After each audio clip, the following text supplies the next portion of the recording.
Abrir a palavra de Deus no livro de Atos, capítulo 2, versículos 36 a 41.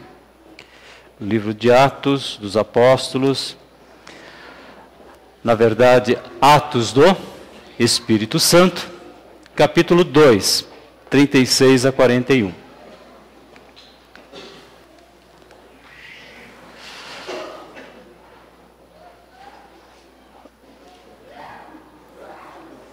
Livro escrito por um dos discípulos de Jesus, não era apóstolo, mas era discípulo. O nome dele é Lucas, né? Então, escrito por Lucas, escreveu o Evangelho e depois escreve o livro de Atos. É um livro histórico e que nos traz o grande acontecimento do crescimento da Igreja de Jesus Cristo. Atos 2. 36 a 41. Portanto, que todo o Israel fique certo disto. Eu, Jesus, a quem vocês crucificaram, esse Jesus que vocês crucificaram, Deus o fez Senhor e Cristo. Quando ouviram isso, ficaram aflitos em seu coração e perguntaram a Pedro e aos apóstolos: Irmãos, que faremos? Pedro respondeu: Arrependam-se, cada um de vocês seja batizado em nome de Jesus Cristo para perdão dos seus pecados e receberão o dom do Espírito Santo. Pois a promessa é para vocês, para os seus filhos e para todos os que estão longe, para todos quantos o Senhor, o nosso Deus, chamar. E com muitas outras palavras os advertia e insistia com eles: salvem-se desta geração corrompida. Os que aceitaram a mensagem foram batizados e naquele dia houve um acréscimo de cerca de 3.000 pessoas. Vamos orar? Senhor, nosso Deus e nosso Pai, te agradecemos e te louvamos porque tu conheces o nosso coração e te louvamos porque no teu poder, no teu nome, através do teu Filho, tu nos colocaste a possibilidade de termos um coração tranquilo. E é isso que nós te suplicamos, que cada dia nós possamos viver a tranquilidade que é promovida através do teu Filho Jesus Cristo. Que no poder do Espírito Santo esteja acontecendo com cada vida nesta semana, em todos os dias da nossa vida. Nós oramos e agradecemos no nome do teu Filho, o nosso Senhor e Salvador. Amém.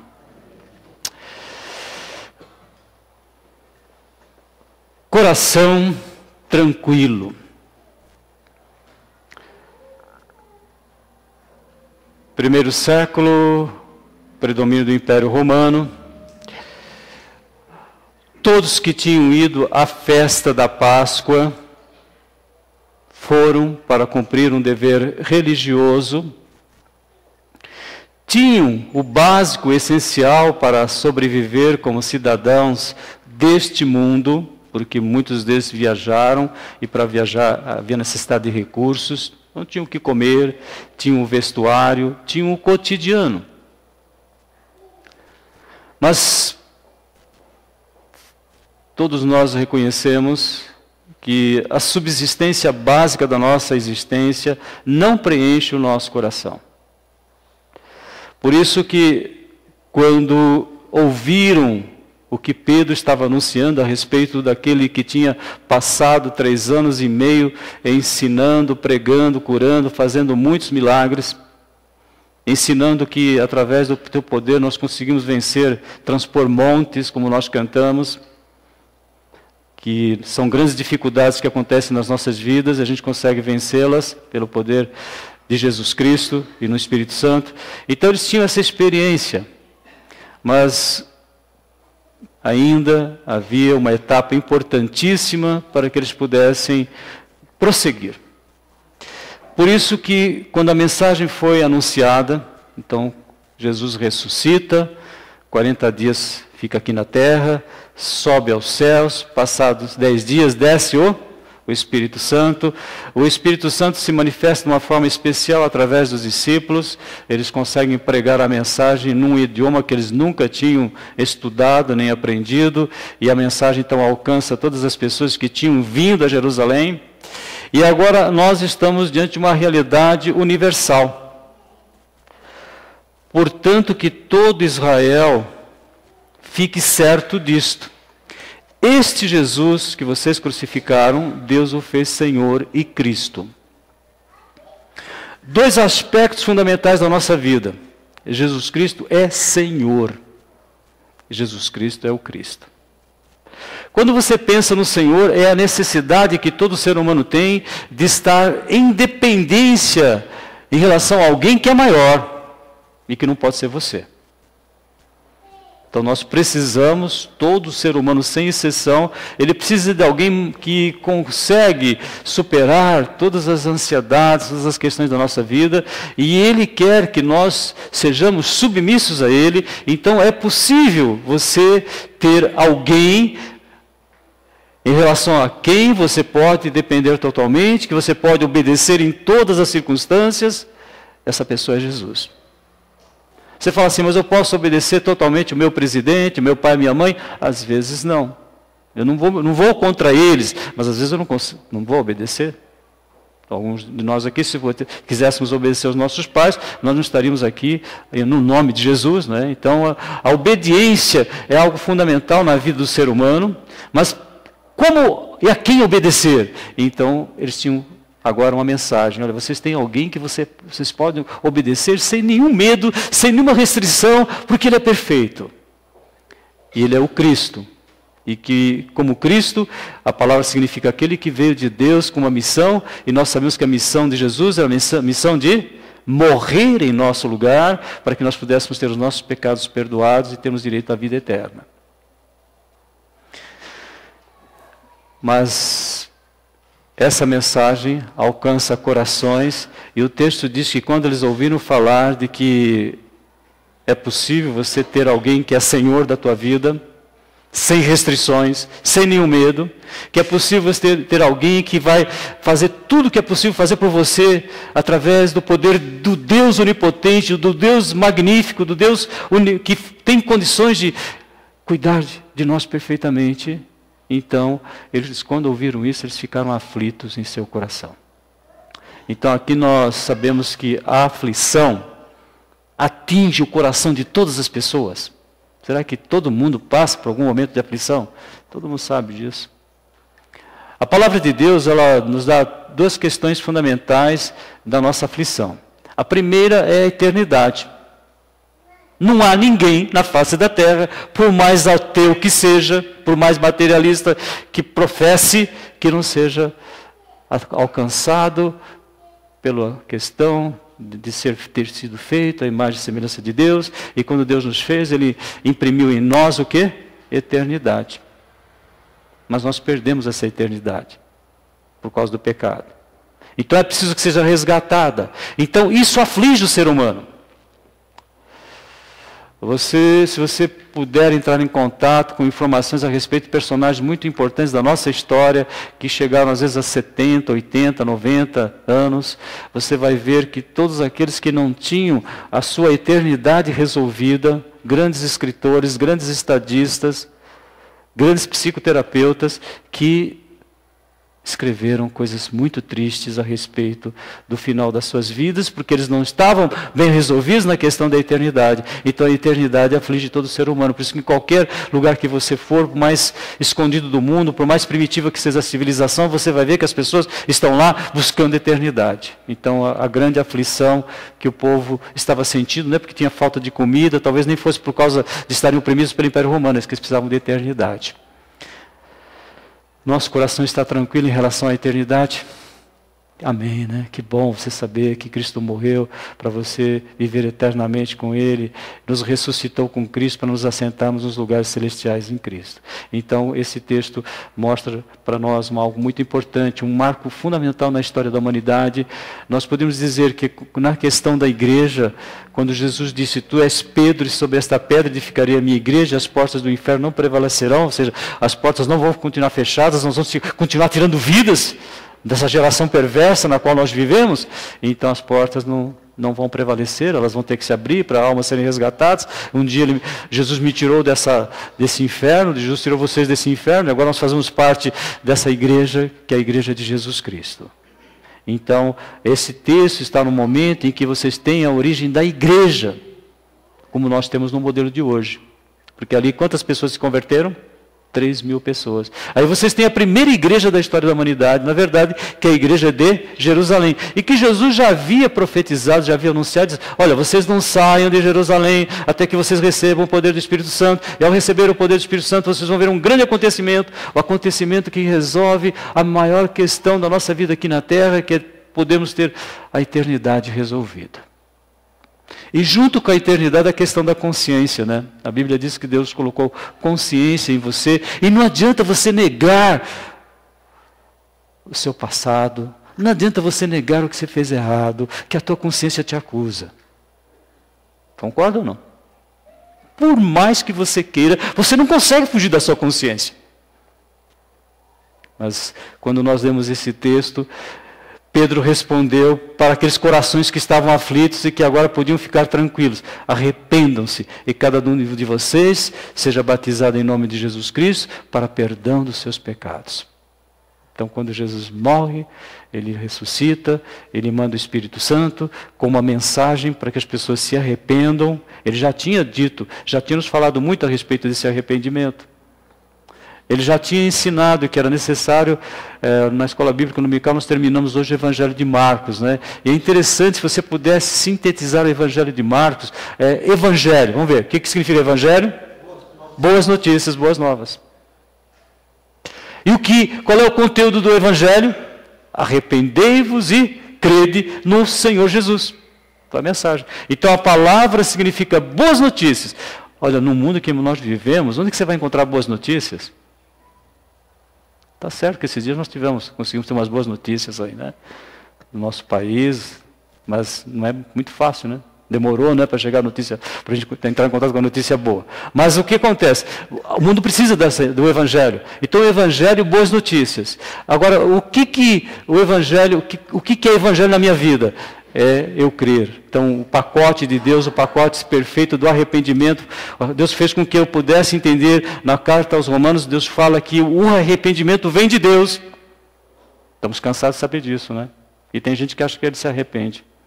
Segunda carta, na carta aos Romanos, capítulo 2, o arrependimento vem de Deus.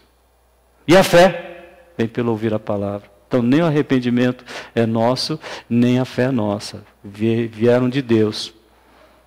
Por isso que se nós pensarmos no Evangelho, esse investimento extraordinário que Deus fez na raça humana, qual é o custo para nós? Qual é o custo para o ser humano? Zero. Qual é o custo para Deus? Entregar o seu Filho. Verdadeiramente Ele tomou sobre si as nossas enfermidades e carregou as nossas dores, e nós o considerávamos aflito, ferido de Deus, mas Ele foi ferido por causa das nossas transgressões, esmagado por causa das nossas iniquidades. O castigo que nos traz a paz estava sobre Ele, e através das suas feridas nós somos curados. Estou o Filho dEle, para morrer em nosso lugar, para que a gente tivesse um coração tranquilo. Deixe o seu coração tranquilizar em Jesus Cristo. Então, o que é Evangelho? Boa notícia.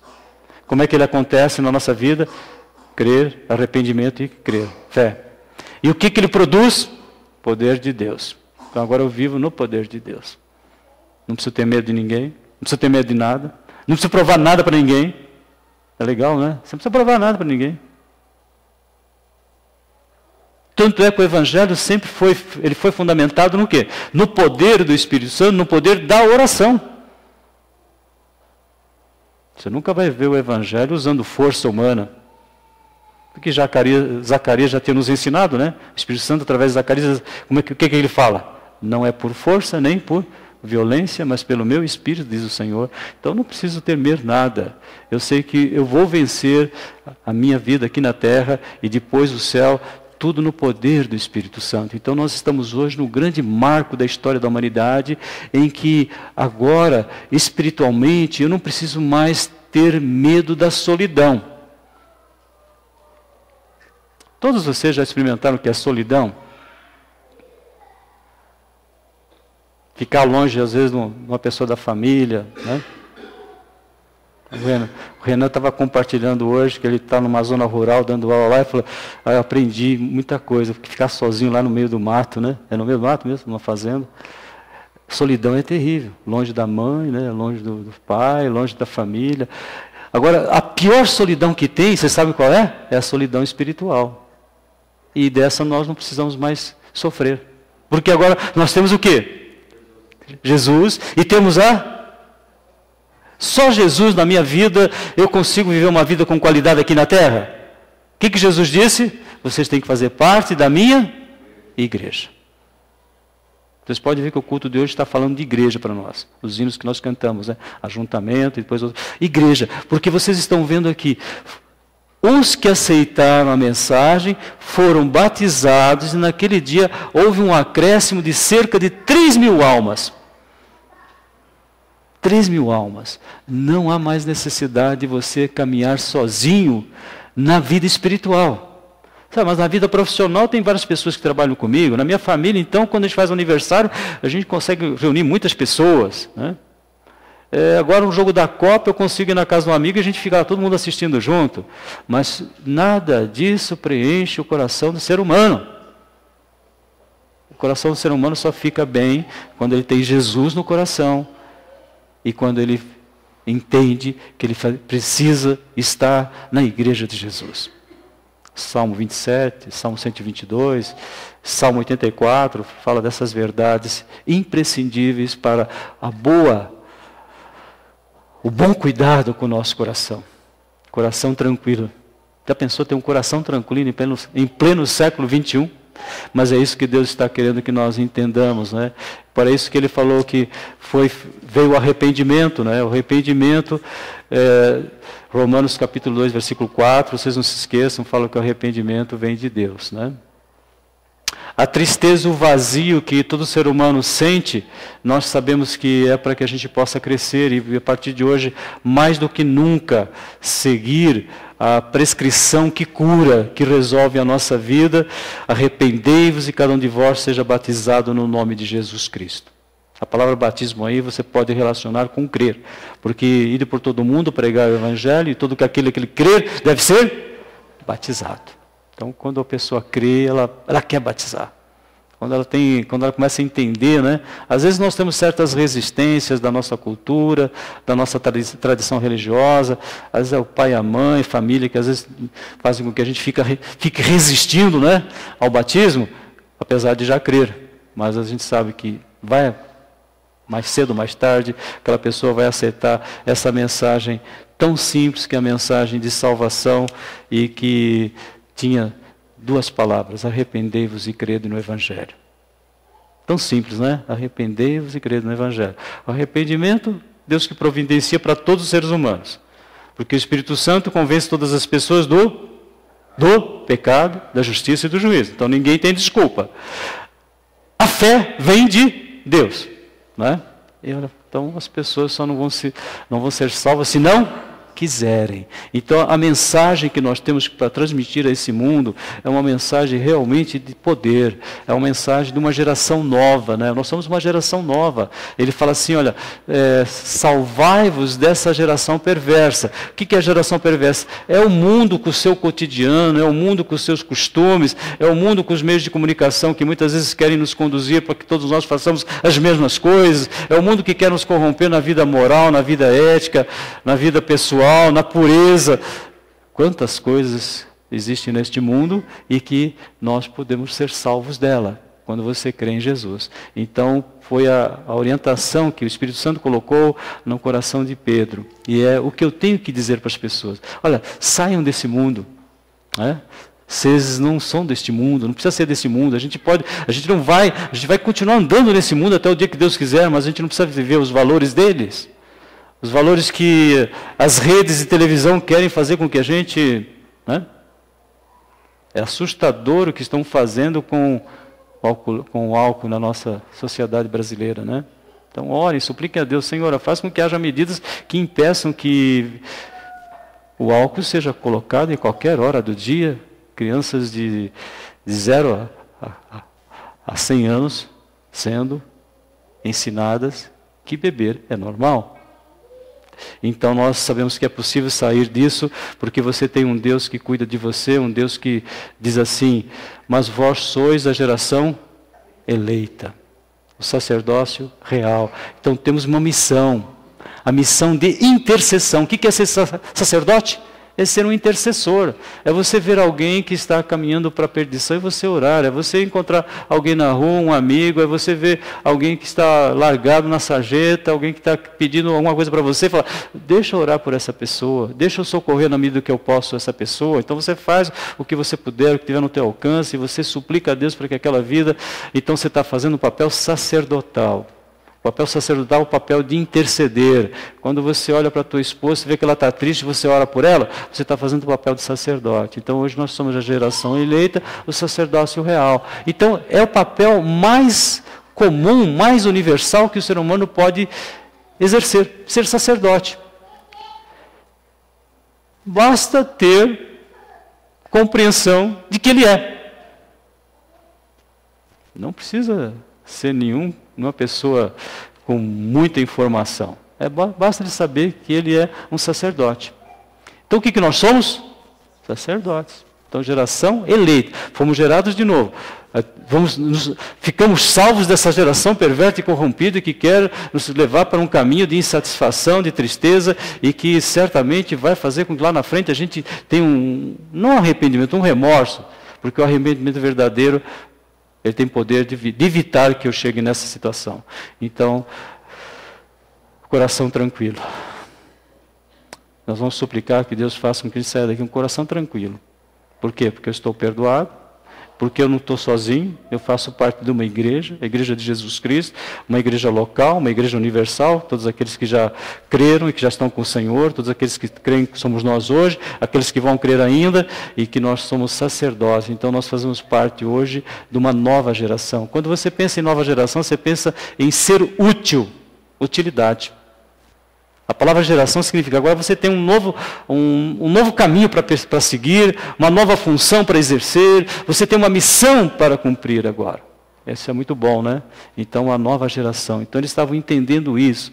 E a nova geração é muito clara quando Jesus diz: fazei discípulos. Então, aquilo que eu recebi de benefício do meu Deus, do meu Senhor, do meu Salvador, do Espírito Santo, agora eu vou continuar com esses benefícios, mas eu quero que outras pessoas sejam também beneficiadas, possam ter um coração tranquilo. Se eu posso ler a Bíblia, posso orar, se eu posso vir a uma igreja para ficar com o meu coração tranquilo, eu também quero que outras pessoas fiquem com o coração tranquilo. Então é isso que nós estamos suplicando, que Deus coloque um profundo amor no nosso coração pelas pessoas que ainda não têm esse coração tranquilo.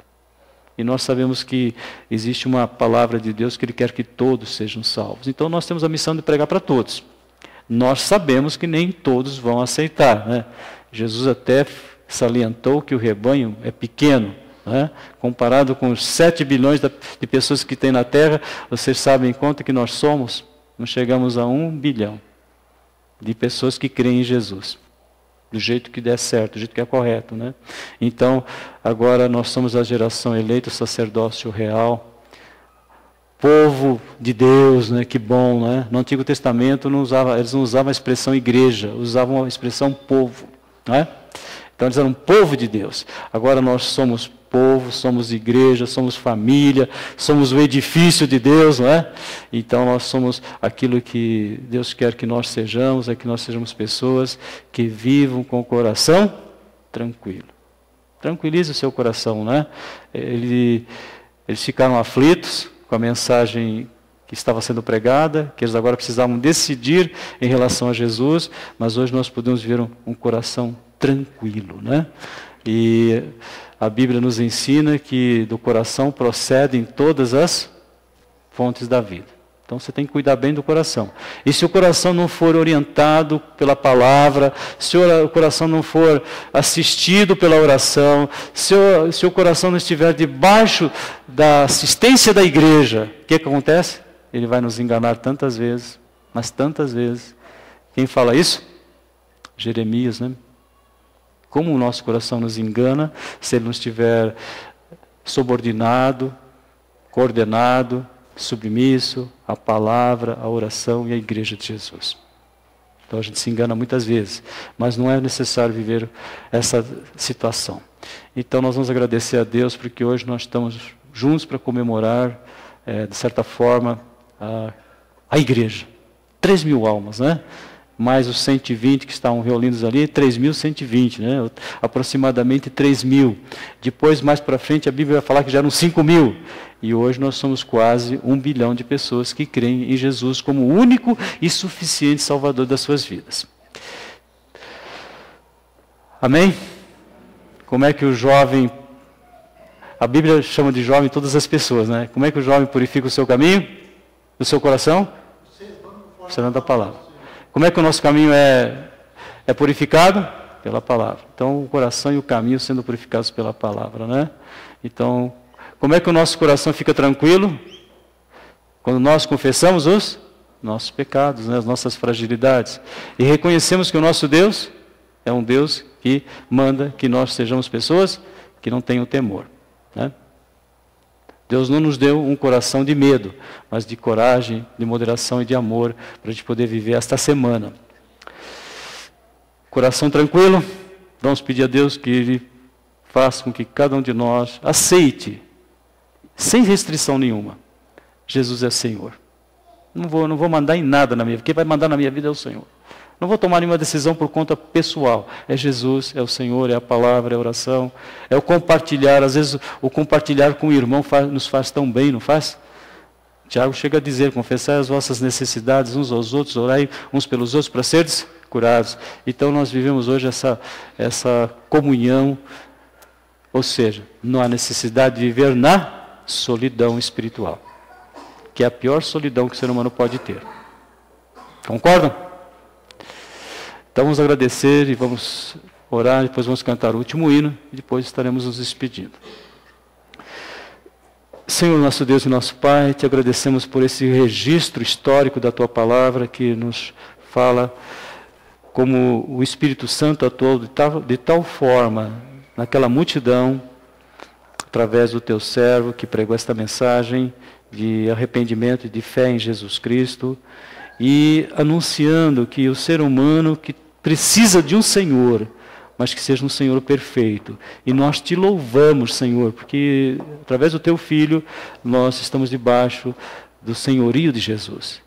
E te agradecemos porque o Espírito Santo pode fazer com que nós vivenciemos a Tua Palavra, as promessas que ela tem para nós, de vivermos um coração mais tranquilo.